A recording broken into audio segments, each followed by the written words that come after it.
Hey, and happy Freedom Friday, Food Freedom Fighters.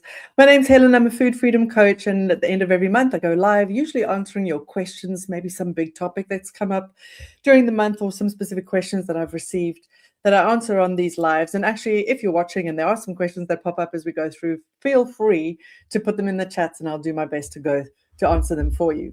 But I usually answer a question, and actually today, what I'm going to do is actually to share with you a story. It's a story that I wasn't sure I wanted to share with you, because I was worried it would dishearten you, maybe shock you, or certainly have you question this concept of freedom that I speak about.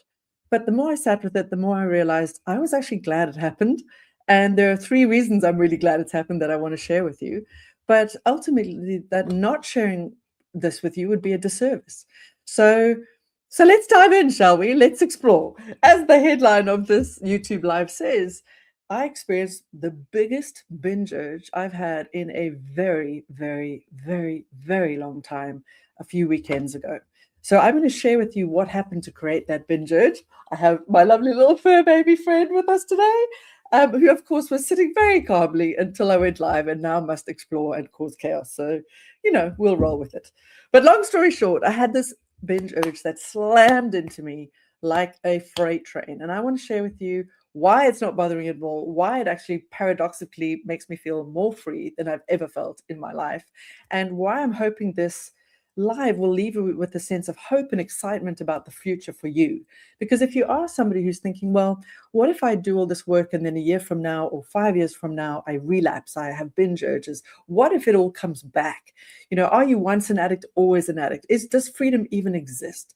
If you've ever worked with me or you've watched some of my lives, you'll probably know that I always say, you never know really when your last binge urge will be. And to be honest, I thought I'd had all of them.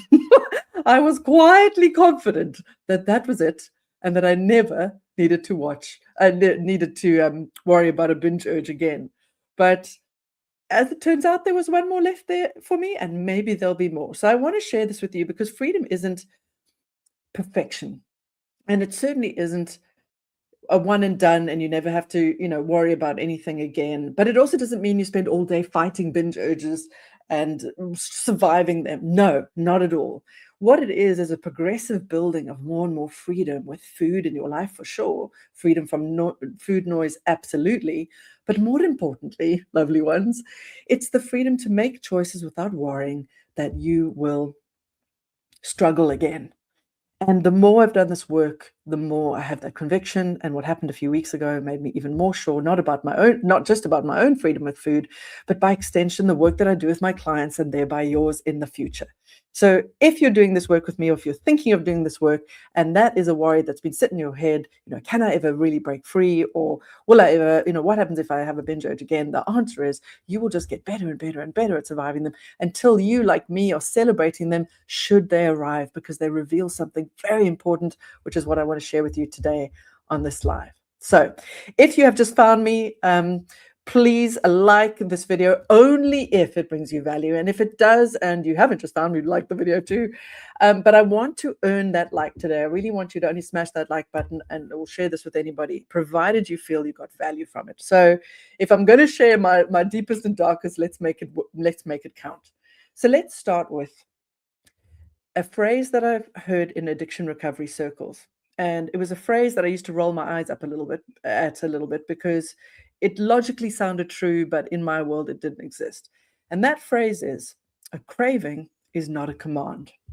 We might also say a binge urge is not a command. You don't have to act on it. The urge to eat when you're not hungry is not a command. Now, if you know anything about my journey, I struggled with binge eating for 20 years. Heavy, compulsive binge eating. It wasn't just once in a blue moon, it was daily. I was overcompensating to handle all of those binges. I was exercising, etc., etc. We don't need to go into details. But what I do know is that every single day, despite being a very intelligent, very hardworking, very self-disciplined, very driven woman, I had the non-hunger craving or urge to eat, and I would give in relentlessly, whether it was a small one or a big one, like the one that hit the other day. It felt like a command because it was very hard, near impossible to not scratch that itch, to not give in to the call of the urge. And I think if you struggle with this, you will know exactly what I mean. So, yes, a craving isn't a command. It took me quite a long time to get to the point where I could actually get through those urges, big and small, where I started to develop a sense of confidence that I could feel that intensity of that craving and not give in. But there's an extra piece here that is so, so important. And if you take nothing away from this life, please take this away. A craving isn't just not a command, it's a clue. A craving is actually very, very important. A binge urge, whatever we're going to call this, a non-hunger urge to eat, it's not a command. You can sit with it. But if all you do is sit with those urges all day, you're probably still not going to break free. We need to do something a bit more. And what I've started to realize through my own investigation, my work, is that if I could experience an urge, whether I caved or not, as evidence that something was going on, as a little direction, a little signal, a little light on the dashboard saying, have a look, there's something going on here and it needs a little bit of your attention. Then I started to make progress. So I started to think of a craving as a clue. And the more that I used that framework and the more that I've developed the tools that I now teach that help people understand what's really going on underneath and then heal, fix, attend to what's going on underneath, not just ignore it, but actually do the real work, the more I would break free. Meaning, let's get specific. Not only did those urges come less and less frequently, but actually they just disappeared completely. So that's when I started to really feel freedom. I wasn't surviving binge urges all day. They just didn't come. And that's what I want for you too. However, I was aware that it was possible that they would come. And so life tested me a few times with some big ones. Some I gave into, some I didn't, but I was always aware that they were highlighting to me where work was needed. And I would do my best to attend to them with support sometimes without. But I had thought, I'm pretty sure I'm done because a couple of years ago, I was tested. And it didn't even occur to me to eat. And that's when I thought, I think this could be it. I might have had my last urge. But anyway, a couple of weeks ago, I got a SMS out of the blue. Now, I'm not going to give you all the details. It wouldn't be fair to the person and / people involved. But to give you a little bit of context, because the context is actually important, the SMS reawoken things, memories, experiences, situations that had happened a good 13, 14, 15 odd years ago that I'd never fully resolved. It was one of those annoying pieces of my past that I could feel like I hadn't let go, because every time I thought about it, every time it came up, I felt all the feels around it. Nonetheless, that SMS hit, it not only brought up all of that, but it also came with a little friend. Not only was I experiencing the hurt, the pain, the betrayal, the anger, all of it, it came with a little friend for the future. And that friend was called fear. Because what had happened is that incident that had happened that many years ago was coming back with a potential ricochet effect down the line for something that could quite seriously and certainly adversely affect the next 3 to 20 odd years of my life. So I had a lot of work to do and I got busy. I didn't get the binge urge then. I got busy doing the things that I coach my clients. I was actually quite grateful that I had all those tools, because boy, did I need them. Long story short, a few days pass and I knew I had to have an uncomfortable conversation with somebody involved.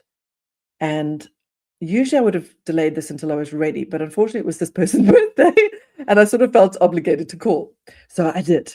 And turned out I couldn't keep the lid on some of the feelings that I'm an imperfect, messy human being, lovely ones. I'm not perfect. And sometimes I also let rip, and sometimes I explode in ways that I wish I could take back. And this was one of those times. Now, I think I probably did it better than I might have in the past, but it wasn't my best moment. Nonetheless, the conversation actually ended well. And we were very much looking ahead to the future to, it was damage control time. Still no binge urge at that stage.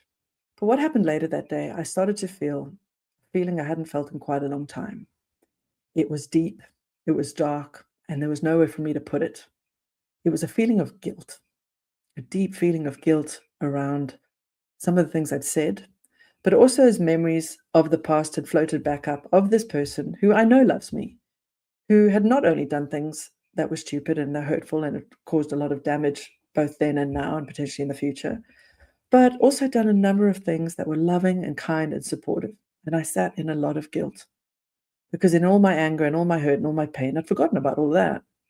And it all came back. And I walked through the kitchen and I was standing in front of the fridge. And suddenly I heard this deep voice that just said, let's just fucking eat everything. Excuse my language. Let's just eat it all. I have to be honest, lovelies, for a second, I was ready to give in. For a second, I was like, yeah, fuck it, let's do it. Screw this food freedom malarkey. Let's just do it. But then a split second later, I just heard the next sentence, which was, what's the point? I've done enough of this work now to know that that was a powerful, it may have been powerful, but it did not have power over me. And I sort of watched it and witnessed it while also experiencing and feeling like the truth of it, and then simultaneously knowing that I was just going to walk away. So there was a split second of let's do it, and then a split second later, it was done, and the energy of it just disappeared. I didn't sit with the energy rumbling around for hours. It didn't come back. It was gone. And I walked out of the kitchen and I went on to have a wonderful weekend and looked after myself and continued doing the work around the processing, etc. But here's why I want to share why I'm so glad that it happened. One, man, oh man, was it intense, and was it a humbling, shocking reminder of A, what I'd navigated all those years ago. No wonder this was so hard. And B, what all of my clients and you, lovely one, if you're struggling, are probably dealing with on a day-to-day or maybe a weekly or monthly basis. I wouldn't wish it on anybody. It was so intense, so convincing, so real. It wasn't just a thought. It was full energetic chaos. And I think you know what I mean. And I was like, whew, that was insane. And it gave me a renewed depth of understanding of what my clients going through, but it also gave me even more determination to help everybody that I could as fast as possible, even if that takes time. Second, I was just freaking proud because that one had been heavy, intense, and within a few seconds it was gone. Just gone. Not even a trace of it left. Gave me a bit of a shock, gave me a bit of a fright. I had to do some work around it later in my head, be like, oh, what happened there? But it was gone. The energy of it was gone. And I was like, damn, go girl, look at you. It felt amazing that something that intense could hit and it could be just disappear like that. And I was also, again, like going, God, this is so cool. This is why I do this work. This is why I want to help people have freedom with food. Because you're going to have this feeling too. You're going to have cravings that come, whether they're in a few months or a year. And you're going to be like, yeah, I did it, man.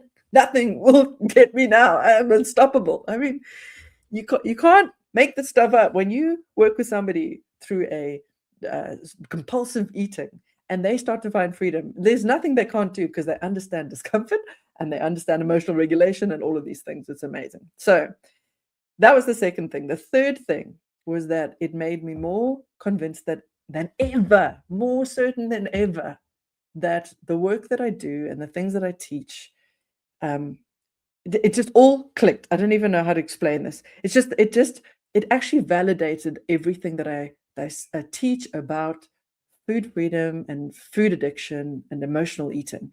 And it's as simple as this. That urge didn't come out of nowhere. It didn't come because for a moment I didn't have willpower or I was weak. It came from such a specific place. It came from the past.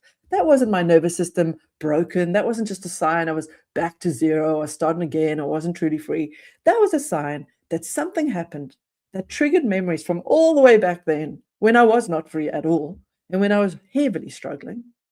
And my nervous system brilliantly said, this is a big feeling. This feels overwhelming. You know what we can do? It went deep. And it said, oh, remember this thing that makes us feel better? And it just served it up on a silver platter, so to speak. That wasn't a call to eat. That was a call for comfort. It was a call for escape. It was a call for punishment because of the guilt I was feeling. You could punish yourself with food. It was a call for a release of energy. It was a call for escape. It was a call to get me away, anything but feel this feeling anymore. And you know what? back then it used to work for a moment until it didn't. But I got it. I was never weak. Those urges were not weakness. That was not lack of willpower. That was a little girl who grew up to be a woman who had never been cuddled and comforted and taught how to handle all these feelings and all of the things. And in that space, she started to reach for things that would take her away from the pain. And food was one of them. Work was another. Fluffy toys was another. The new kids on the block. Anything to make me feel better when I was in pain. And that is what we all do, lovely ones. That's what we all do. That's what we're born for. And once we realize that and it gets so clear, we know that our only work is to use these cravings as clues, not to self-flagellate, not to shame ourselves into the lack of willpower story and the lack of discipline story and to the brokenness story, but to remind ourselves that addiction is not a proof, or compulsion, or whatever you want to call this, is not proof that you are broken or that you don't have enough willpower or you just can't resist a craving. It is simply proof that you were in pain some way and you were finding a way out completely subconsciously. And once you can bring that to conscious awareness, you have the opportunity with some tools and some support to change those things. So alleviate yourself of any blame that you have. It's not easy. These cravings are intense, some of them. And when it gets easier, yay. That's something we want for you. And then eventually they will bugger off. Maybe you'll have one in the future. Maybe you'll have a huge one like mine years from now when something from the past wakes up an old feeling, and that feeling comes with it an old pattern of behavior that used to help you feel better. And maybe you gave into it and maybe you don't. It doesn't even matter. But you will build the tools to get to the point at which what happened to me will happen to you. And we never know when our last one is. I sincerely hope that was my last one.